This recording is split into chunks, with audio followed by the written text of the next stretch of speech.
Para Jesus. Queridos, chegou o momento de você pegar a sua Bíblia agora. Você que tem, pega a sua Bíblia e abra comigo em Juízes, capítulo de número 6. Vamos meditar? Juízes, capítulo de número 6. Recebe sua vitória, irmã Paula Borges. Glória a Deus. Todos vocês que estão aí. Isso, Otávio. Deus em Cristo vos abençoe, meu filho. Vamos lá. Juízes, capítulo de número 6. Vamos meditar um pouco, queridos? Nós vamos ler a partir do verso 1. Juízes, capítulo de número 6. Glória a Deus. A Deus seja a honra, a Deus seja a glória. Aleluia. Acharam, meus irmãos? Os irmãos aqui presentes já achou? Amém. Amém. Diz assim o texto na palavra do Senhor.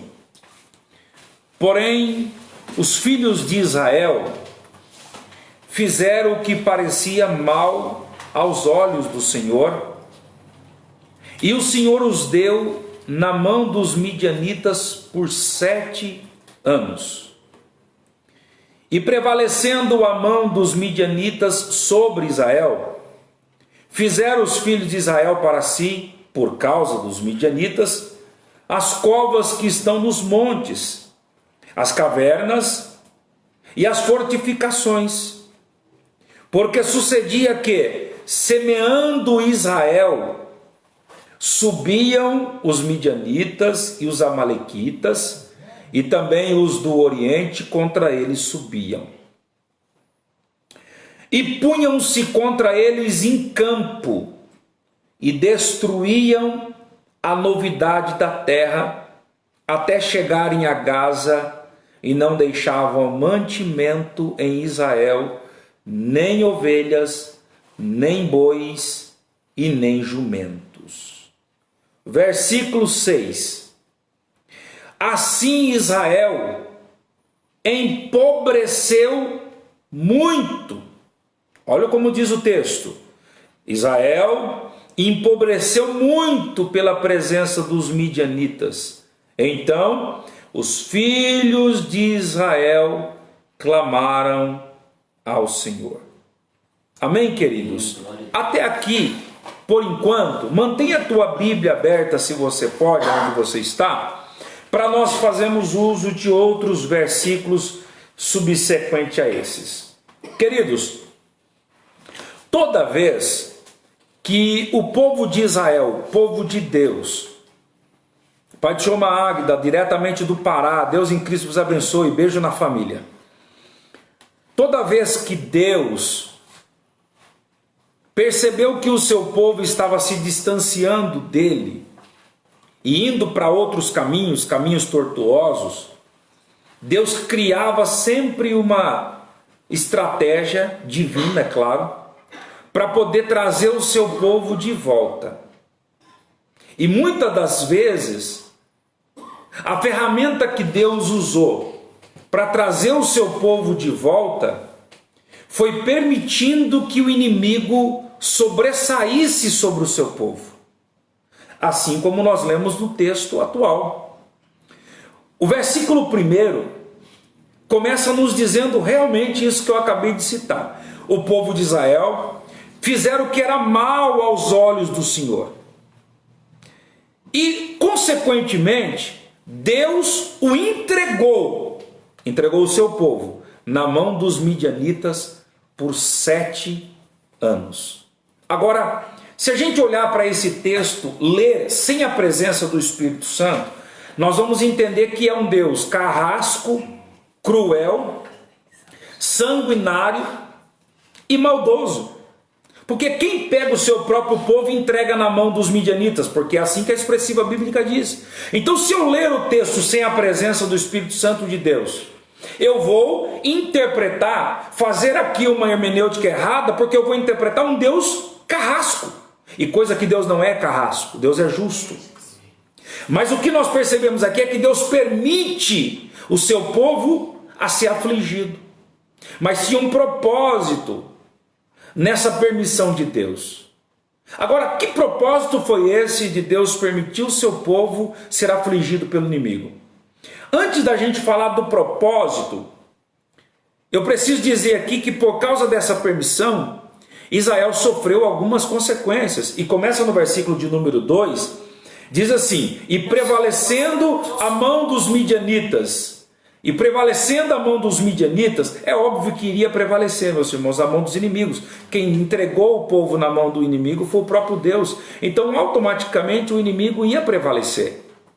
É fato. Então, os midianitas, junto com os do Oriente, os amalequitas, começaram a subir de tempo em tempo e arrasava tudo que Israel plantava. Perceba que, com tudo isso que eles faziam, os moradores de Israel, os israelitas, os hebreus, tiveram aqui uma decisão. Vamos usar 3 planos de ação. Quais são os 3? Primeiro, nós vamos construir covas. Um outro grupo diz assim: não, nós vamos construir cavernas nos montes. Um terceiro grupo diz assim: não, nós vamos cercar tudo, nós vamos fazer fortificações. E vamos ficar enclausurado ali dentro, preso, até que Deus resolva nos ajudar. Então eu falo isso, queridos irmãos, que existem esses 3 grupos de pessoas dentro da igreja atual. Quais os grupos? O primeiro é aquele que faz cova quando a crise chega. O segundo grupo, aquele que faz caverna quando a crise chega. E o terceiro grupo, aquele que se esconde, que corre dentro do seu casulo quando a crise chega. Agora, o que eu estou fazendo no meio dessa crise que já chegou no Brasil e no mundo?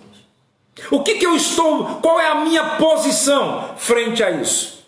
Pastor, eu vou pensar um pouco, vamos pensar junto. Quem é que faz cova se não tem o interesse ou a intenção de esconder, ou melhor, enterrar alguma coisa? Se eu faço cova, ele vem de um termo sepultura, que é para você enterrar alguma coisa. Você não abre uma cova se você não tem intenção de jogar terra naquilo que vai entrar dentro. Quantas pessoas, pastor Sidney, Robson, os irmãos, que nesse período de crise está construindo covas, enterrando ministério, enterrando chamada. Quantas pessoas que por causa de não ter templos abertos, já não pega mais na Bíblia para ler, já não jejua mais, já não consagra mais a vida, já não tem intimidade, se sente fraco. E Deus está dizendo para nós essa noite, meus irmãos, uma vez mais: se construiu cova a partir de hoje, e é profético, não é porque eu estou pregando, mas é profético, e estou profetizando olhando para você. Ninguém vai enterrar aquilo que Deus lhe deu. Você pode pegar essa palavra? Ninguém coloca a mão naquilo que Deus lhe deu. Deus vai permitir que algumas coisas cheguem, mas ninguém enterra teu sonho, ninguém enterra teu filho, ninguém enterra tua filha, ninguém vai enterrar aquilo que Deus lhe deu. Agora, o segundo grupo de pessoas são aqueles que fazem cavernas, correm para as cavernas. Quantas pessoas que fazem isso? Pastor, mas simplifique, eu preciso entender. Vou te ajudar. São os fugitivos. Quantos pastores, líderes, homens de Deus estão fugindo nesse período atual? Fugindo da responsabilidade, fugindo daquilo que Deus colocou, fugindo do ministério. Deus está dizendo para você aí, Deus está dizendo para você: ninguém vai fugir hoje. Eu estou sentindo Deus aqui para falar para você: ninguém vai fugir, porque hoje Deus vai tapar toda e qualquer caverna que estava sendo preparada, talvez até por você mesmo. A terceira classe de pessoas são aqueles que fazem os seus próprios casulos, que se esconde. Quantas pessoas, e eu não estou falando aqui, pelo amor de Deus, não me interprete agora no período de quarentena que nós estamos enclausurados dentro das nossas casas, não, mas esse casulo é aquele mundinho que, desculpa o termo chulo que eu vou usar, o termo chulo que eu vou usar é que às vezes dentro do nosso casulo a gente diz assim: estou protegido, tudo bem, desculpa esse termo de novo, que se lasque o mundo, que se lasque a Itália, que se lasque a China, que se lasque a esquina. Não! Eu tenho que sair desta bolha que eu mesmo criei e alcançar até mesmo aqueles que muitas vezes não têm o que nós estamos tendo dentro do nosso casulo hoje. Então reflita um pouquinho nessa palavra. Agora, não perca o início de tudo, que foi o próprio Deus que permitiu. Agora, segundo tudo que nós entendemos aqui no versículo de número 2, a mão dos midianitas começou a prevalecer. E dos midianitas a ponto de levar o que eles tinham de riqueza. Começou a levar no versículo de número 4. Esse versículo é interessante porque olha o que diz o versículo 4. Eles se punham em campo, ou seja, no tempo da colheita, eles plantavam trigo e na hora que estava pronto para colher, subiu os inimigos, porque o inimigo também sabe quando se planta. Gente, uma das coisas que tem falido muitas pessoas é você plantar e não conseguir colher. Eu e a minha esposa já tivemos, ela está aqui, lojas de calçado feminino em Botucatu. Poderíamos ter uma grande rede, mas talvez por uma má administração da minha parte, ou querer plantar uma coisa num lugar, e se você não colhe o que você planta, você quebra, você abre falência. É assim que funciona, meus irmãos, é assim. Agora imagine Israel plantando. Quando começavam a dar o trigo, os inimigos chegavam, arrebentavam com tudo, e eles iam no campo, na hora da colheita, e pisoteavam o restante, ainda levavam os bois, ovelhas e o jumento, tudo que tinha. Ou seja, em outros termos, levava o valor que eles tinham na terra. O que o inimigo tem levado o que você tem plantado hoje? Será que o inimigo tem levado a sua alegria? Será que o inimigo tem levado a tua felicidade? Será que o inimigo tem levado o teu casamento? Tem levado as tuas amizades? Tem levado o teu chamado? O que é que você tem plantado ou plantou e não consegue mais colher? Porque quando você talvez vai querer colher, o inimigo derruba. Será que Deus não permitiu tudo isso para provar até que ponto a gente é fiel a Ele?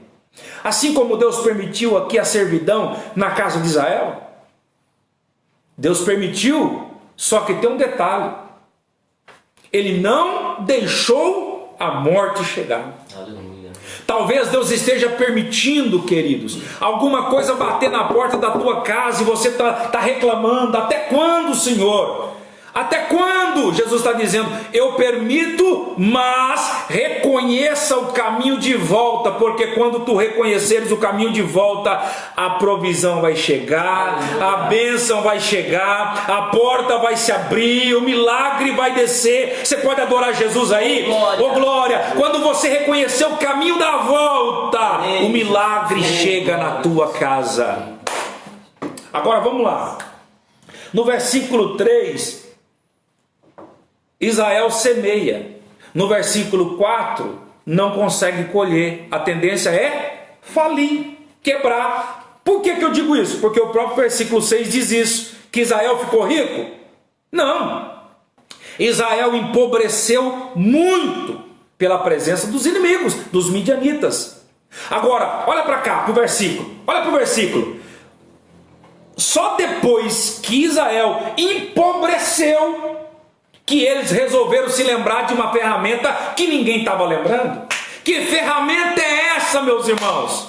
É o grito de solicitude que Jeremias 33:3 nos ensinou. Eles ensinou o quê? Clama a mim. Só depois que ficou pobre, que Israel se lembrou de orar a Deus.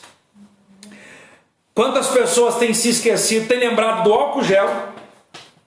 Robson, tem gente se lembrando, pastor Sidney, Ederson, Eliane, Maiara, os irmãos que estão conosco na live, o pessoal está lembrando do álcool gel, do banho 3 vezes por dia, da desinfetante na casa toda, tem lembrado de não saudar ninguém com a paz do Senhor, ou um beijo no rosto, está lembrando de tudo, mas não lembra de clamar. Verdade. Não lembra de jejuar, não lembra de buscar a Deus. Vai esperar ficar pobre, meu filho? Vai esperar morrer na fé? Vai esperar desistir de tudo? Pelo amor de Deus, Deus está falando com você hoje. Não espere a pobreza bater na tua porta. Volte a clamar, volte a sentir a presença. Quem é que diz que precisa de igreja, templo aberto para sentir presença? A presença de Deus está aqui, porque tu és o templo do Espírito Santo de Deus. Agora, olha que interessante. O resultado da pobreza passou a ser dependência. Tem coisas que Deus permite na nossa vida, queridos irmãos, para a gente lembrar que é dependente de Deus. Porque uma vez, pastor Sidney, os irmãos estão aqui, uma pessoa falou para mim assim: pastor Eliel Messias, ora para que Deus me dê um carro. Eu já falei isso na igreja, mas tem amigos aqui que talvez não tenham ouvido. E eu falei: vamos orar. Oramos, Deus deu o carro, Robson. A pessoa não perdia culto na igreja, ia todo culto, Deus deu o carro. O que você acha? Perdeu o culto um atrás do outro. Por quê? Porque não soube viver com a bênção de Deus. Vai esperar perder para poder clamar a Deus? Deus está falando com alguém: ei, não se esqueça de clamar. Só depois, gente, se você pegar o contexto disso que nós estamos pregando, tudo isso está acontecendo na terra de Canaã. E a terra de Canaã significa a provisão de Deus, a bênção de Deus para o seu povo. Tudo isso está acontecendo na terra de Canaã, uma terra que tinha promessa de não faltar nada, um cacho de uva ser carregado por 4, uma terra que manava leite e mel. De repente está sofrendo tudo isso, gente. Por quê? Porque o povo fez o que era mal diante dos olhos de Deus. Reflita um pouquinho, olha para a tua alma, o que você tem feito que tem distanciado a presença de Deus da sua vida? Reveja os seus conceitos, faça a introspecção agora e olha para a tua vida por dentro. Reveja alguns conceitos, mas não perca a presença de Deus, não perca a graça do Espírito Santo que te salva, não perca. Agora, olha o que acontece depois que o povo clama a Deus. Quando o povo clama a Deus, começa a acontecer algumas coisas diferentes. Versículo 6. Eles clamam a Deus. Verso 6 e verso 7. No versículo 8, não era tempo de Deus mandar profeta. E Deus antecipa o tempo profético. E no versículo 8, Deus manda um profeta profetizar lá. Glória a Deus. Deixa eu profetizar isso na tua vida, já que eu estou pregando uma palavra profética. Mesmo que não seja o tempo, se você hoje clamar a Deus, Ele vai antecipar algumas coisas com respaldo nesta palavra, para cumprir a palavra dele na tua vida. Oh glória! Assim como Deus antecipou o período profético, enviando um profeta para profetizar em Israel, eu profetizo que tem gente que vai receber um milagre antes do tempo, diz o Senhor, para a tua vida. Você pega essa palavra? Glória a Deus. Glória a Deus. Tem palavra profética para você. E olha que interessante, queridos irmãos, o versículo 11 nos mostra uma lição importante. E aqui eu queria meditar com você. Esse verso eu não li com você na leitura inicial, mas você que tem a sua Bíblia, pega agora. Pega a sua Bíblia aí. Capítulo 6 de Juízes, verso 11. Olha o que diz. Então o anjo do Senhor veio e assentou-se debaixo do carvalho que está em Ofra, que pertencia a Joás, a Biesrita. E Gideão, seu filho, estava malhando o trigo no lagar para o salvar dos midianitas. Olha bem esse texto, querido. Por que eu fiz questão de dar ênfase nesse texto? Juízes capítulo 6, versículo de número 11 agora. Então o anjo do Senhor veio e assentou-se debaixo do carvalho. Detalhe, deixa o anjo para depois, mas eu quero dar um detalhe aqui, em Gideão, que estava malhando o trigo. Perceba que tem um o entre Gideão malhando e o trigo. Se a gente falar assim, Gideão estava malhando o trigo, todo mundo entenderia, do mesmo jeito. Mas ele estava malhando o trigo. Ou seja, aquilo que os do Oriente, os amalequitas, os midianitas estavam pisoteando e destruindo, na casa de Gideão ainda tinha. Agora eu vou profetizar na tua vida, você que acabou de entrar.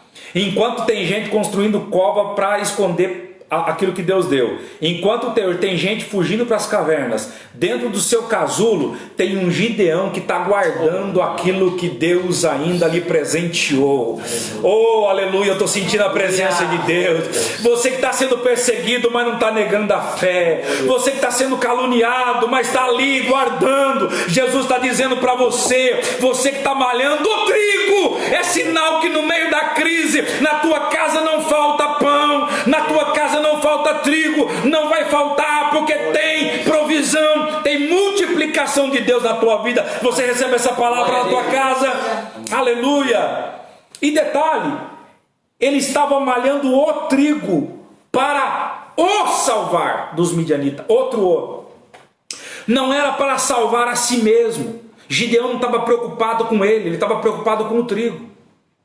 Para o salvar, com a conotação do que ele estava na mão, e não dele próprio. Porque se Gideão quisesse esconder, ele iria para uma das cavernas, uma das fortificações, uma das covas. Não, Gideão ele vai para o lugar secreto, aonde ninguém estava ali. Ele foi para o lagar, preparar no lugar onde era amassado as uvas. Nem era lugar para trigo. O trigo era lugar de se escolher na eira, em cima das colinas. Por que em cima das colinas, querido? Por quê? Porque lá em cima das colinas eles usavam o vento, eles amassavam. Lembra quem trabalhou com carro de boi sabe o que? Vai saber do que eu estou falando agora. Carro de boi tira as rodas e coloca assim um tronco muito grande. Os bois puxavam em cima do trigo aquela madeira muito grande, pesada, e ia amassando e fazendo ali separar o grão da palha. Só que precisava separar a palha do grão, mesmo que estava ali no mesmo ambiente, precisava separar. Então eles faziam a eira em cima da colina ou das colinas, e lá eles usavam o vento da colina. Então eles pegavam a pá, jogavam o trigo para cima, o vento da colina batia, caía só o grão. Assim eles faziam a limpeza. Aí eu trouxe um versículo para você, que se você não der glória a Deus, eu vou ir na sua casa, vou dar glória a Deus por você. Mateus capítulo 3, verso 12. Olha, diz aí, ó. Mateus, capítulo 3 e verso 12. O que diz aí? Vamos ler? Abra na sua casa. Mateus 3 e verso de número 12. Olha o que diz o texto, ó. Em sua mão está o quê?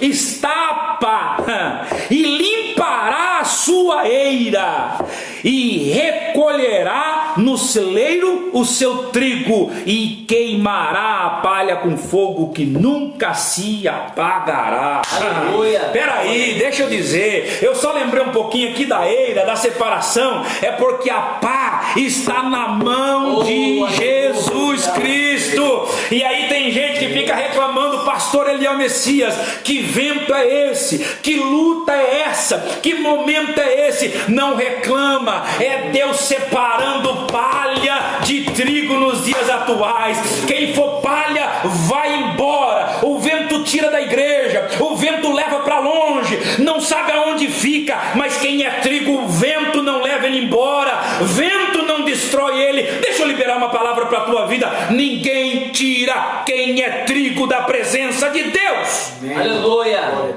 Ninguém consegue tirar. A paz está na mão de Cristo. Deixa ele fazer a limpeza.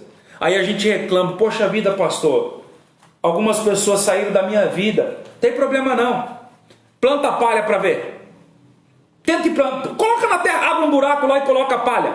Nasce alguma coisa? Sim ou não? Não, né? Agora põe trigo para ver.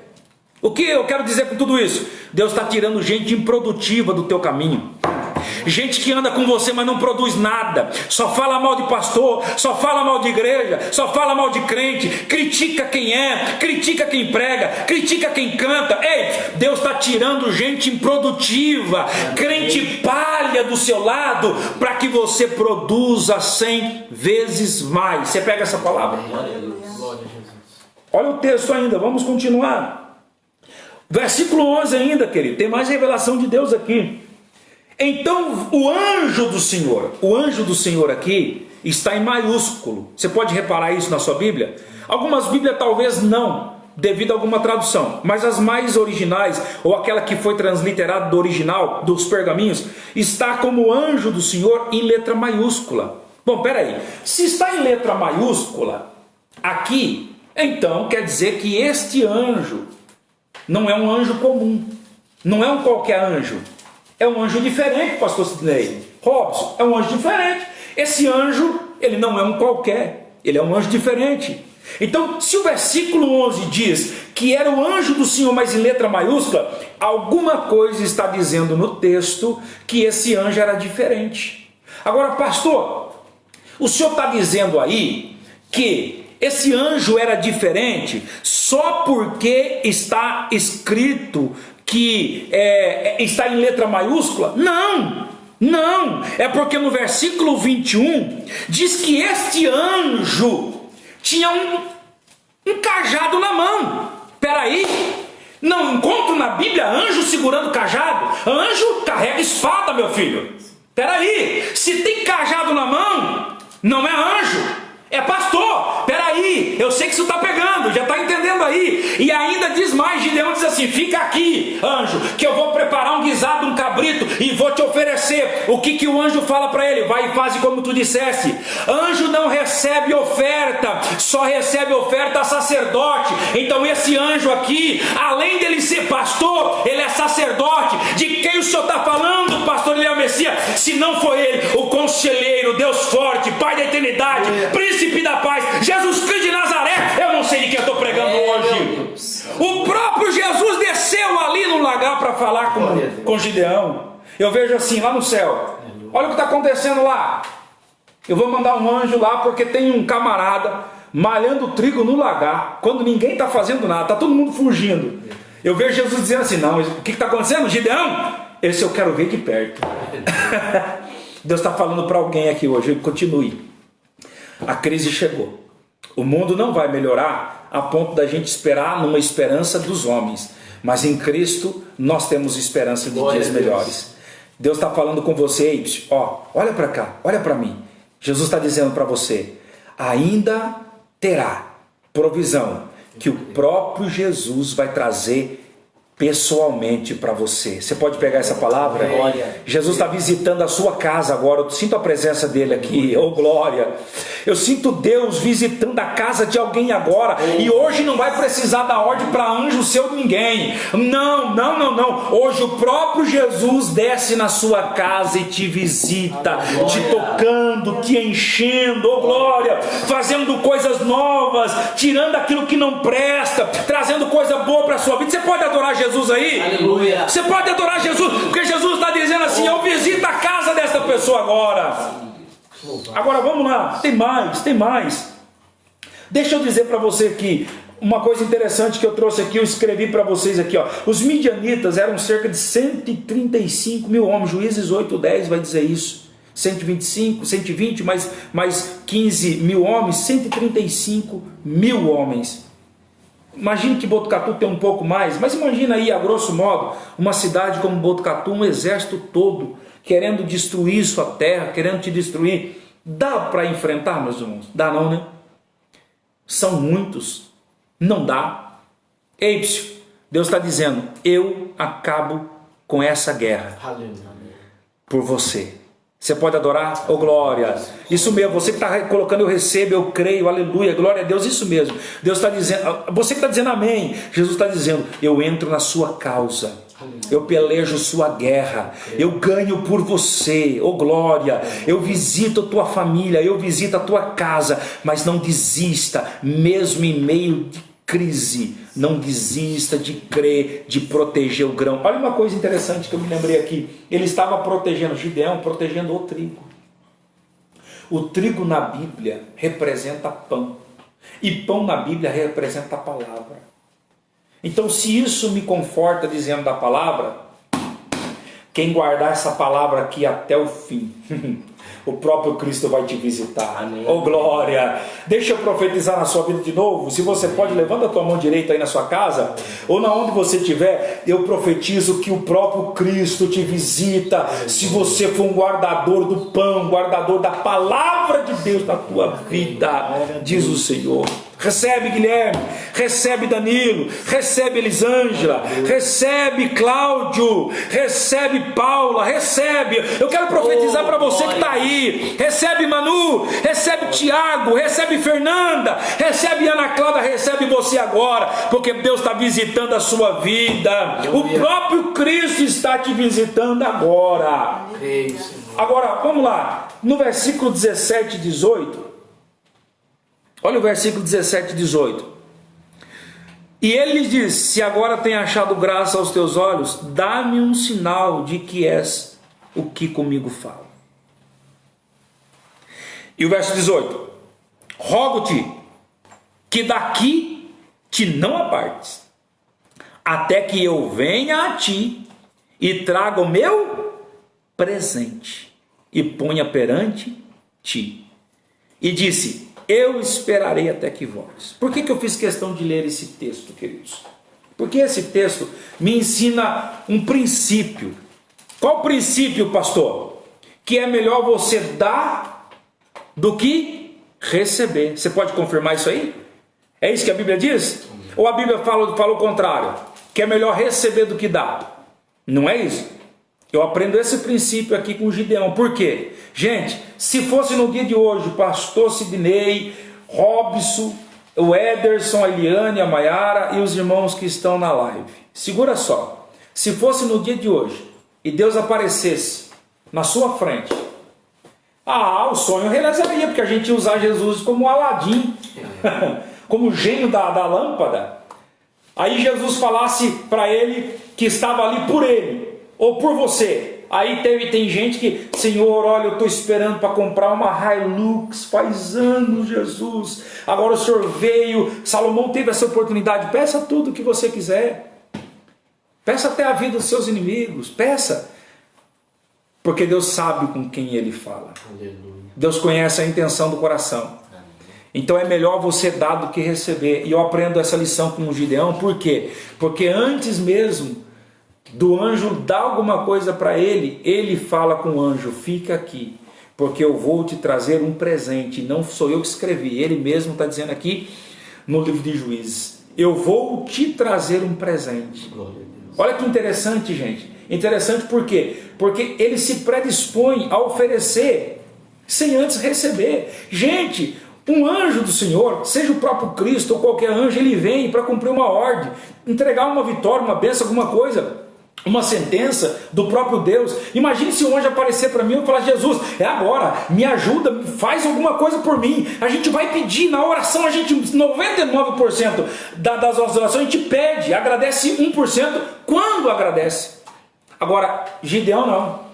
Já que o senhor está aqui, já que o senhor veio, o senhor vai receber um presente. Por quê?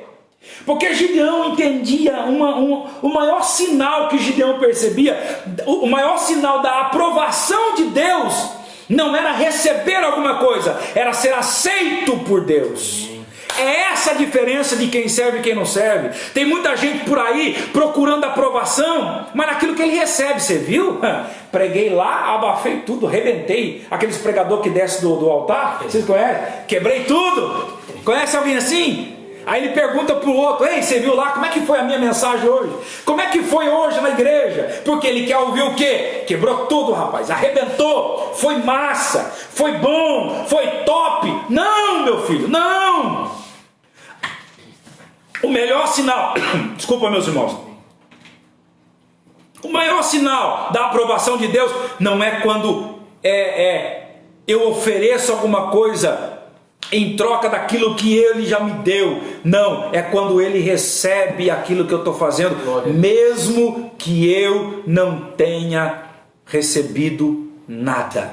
Agora eu pergunto para você: o que você tem oferecido para Deus na noite de hoje? Reflita.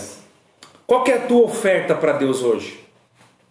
Tua canção, teu louvor, a palavra, a leitura, a devoção, o seu momento de leitura diária, o seu culto como num domingo como esse? Qual tem sido a sua entrega, o seu presente para Deus? Que o Espírito Santo de Deus visita a tua casa agora, visita o teu coração, abençoando a vida da irmã Ana, da Elisângela, da Kelly, do Paulo, da família toda, da Josi. Que Deus visita a sua casa agora, assim como visitou Gideão, e não deixe faltar nada na sua vida. Por quê? Porque o Espírito Santo que visitou através de Jesus Cristo a vida de Gideão é o mesmo que te visita hoje, dizendo: vai ter vitória para a sua casa, diz o Senhor. Você pode dizer amém aí? Amém. Nós já estamos chegando no final. Segura aí, fica aí, porque temos que concluir a mensagem. Irmão lá de Porangaba, recebe a visitação do Espírito Santo, assim como foi ali para Gideão. Aleluia. O Espírito Santo te visita agora. O Espírito Santo te traz uma provisão. Os irmãos de Bofete que estão conosco, receba a visitação do Espírito Santo na tua vida aí. Um versículo que eu trouxe aqui para vocês, que eu não vou ler, mas está lá em Gênesis 28:10, que relata muito bem isso que eu quero citar sobre dar antes de receber. Lembra lá o que diz? Que quando Jacó estava sonhando, a Bíblia diz que ele via anjos como? Subindo e descendo. Espera aí, eu fui pensar nisso aí. Anjos subindo e descendo. Mas não seria normal dizer descendo primeiro e subindo? Porque se anjo é de lá, ele deveria descer primeiro, Ederson. Irmãos, irmão Cláudio, Tiago, deveria descer primeiro. Irmão Carlos, irmã Laura, se a olhos naturais, se eu sei que os anjos são de cima, então, naturalmente, eles teriam que descer primeiro e depois subir. Mas em Gênesis 28:10 diz que Jacó via diferente. Ele via anjos que subiam e desciam. O que é isso? É uma revelação de Deus. Amém, glória. Só vai descer do céu para você quando o anjo daqui levar a sua oferta. Tem alguma coisa para Deus hoje? Aleluia. Oh glória! Por isso que os anjos subiam e desciam, porque não importa de onde são, o que importa é que lá no céu subia o que Jacó oferecia, mas também, como Deus não deve nada para ninguém, do céu também vai descer, e vai descer melhorado para você. A tua adoração vai voltar melhorado, teu culto vai voltar melhorado. Pastor, está na Bíblia alguma base que volta melhorado? Tá, e eu gosto de usar sempre Mateus 14, quando Cristo pega nas suas mãos 5 pães e 2 peixes, não está escrito na Bíblia que Jesus comeu dos 5 pães e 2 peixes, mas a Bíblia diz que ele pega na mão, ele ergue ao Pai da graça, dá na mão dos discípulos, os discípulos, a multidão come, se sacia. Por quê? Porque quando Jesus pega na mão, volta melhorado para você. Pastor, eu tenho uma palavra para você. Tem sim, eu tenho uma palavra para você, que tudo que você deixa no culto, no altar da adoração, volta melhorado para a tua mão. Você pega adorando agora, você pega adorando, vai voltar melhorado para a tua vida. Diz o Senhor. Márcia, Flávio, Deus está dizendo, tudo que você entrega com devoção, com culto a Deus racional, Deus está dizendo, volta melhorado para você. Volta, irmã Miliana, receba de Deus a visitação, porque Deus está dizendo, volta melhorado para a tua casa, para a tua família, para os teus filhos. Oh glória! No resumo de tudo agora, para a gente concluir a mensagem, meus irmãos, para a gente concluir a mensagem, tudo isso aconteceu, mas teve uma coisa que Deus estava planejando lá na frente. E o que Deus estava planejando? Deus estava planejando fazer de Gideão um general de guerra. Deus tinha uma guerra para vencer, e aquele que estava fugindo, eu não vejo ele aqui na frente de 32 mil homens, eu não vejo, eu vejo Gideão. Gideão sim, Deus coloca na frente de 32 mil homens. Só que detalhe, Deus fala para ele, pode mandar covarde, tudo voltar para trás. Pode mandar, porque Deus não trabalha com gente covarde. Eu sei que essa palavra tem um gostinho de bezetacil, mas bezetacil dói, mas cura rapidinho, né? E Deus está dizendo para você, Deus não trabalha com gente que foge. Deus não trabalha com gente covarde. Deus quer ver você dizendo, eu vou trabalhar, eu vou enfrentar. Ah pastor, mas eu tive fraco. Quem é que nunca teve? Nunca é tarde para recomeçar, só não recomeça quem está lá na sepultura, quem está enterrado, morto. Mas se você respira, está vivo, Jesus está dizendo, recomece, levante, começa a fazer subir no céu a tua adoração, teu culto, porque vai descer melhorado para a tua vida e para a tua casa. Deus coloca Gideão como chefe de 32 mil homens e deixa ele com 300. Por que 300? Porque ali era ação de Pai, Filho e Espírito Santo.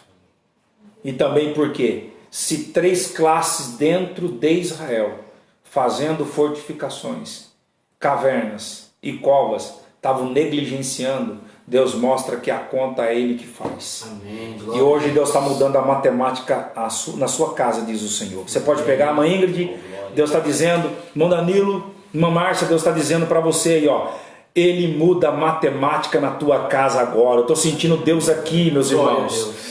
Quem me conhece sabe que quando eu profetizo é porque eu estou sentindo a presença do Espírito Santo. Irmão Cláudio, irmã Josi, Deus está dizendo para vocês assim, ó, eu visito tua casa, porque eu trabalho com minoria mesmo, eu trabalho com coisa pequena mesmo. Otávio, Deus está dizendo assim, ó, eu visito tua casa, porque eu trabalho com quem não tem aparência, com quem não tem formosura, com quem não tem dinheiro.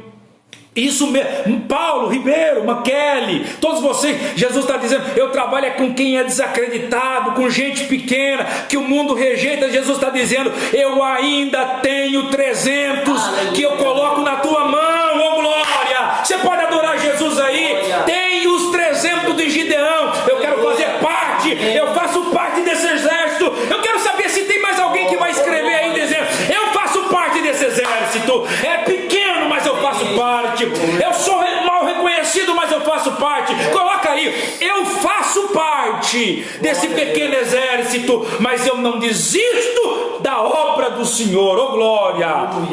Olha lá que o povo está dizendo amém, oh glória. Isso mesmo, isso mesmo. Pega esta palavra, adore a Deus nessa palavra, louve o nome do Senhor. Oh glória, oh glória, oh glória. Coloca a mão no teu coração aí que eu vou orar por você, porque eu estou sentindo a presença dele aqui. Espírito Santo de Deus, eu estou sentindo uma graça muito forte nesse instante, e eu sei que alguém lá na casa foi tocado agora, alguém que estava achando pouco, mas agora os 300 de Gideão trouxe fortalecimento. Senhor,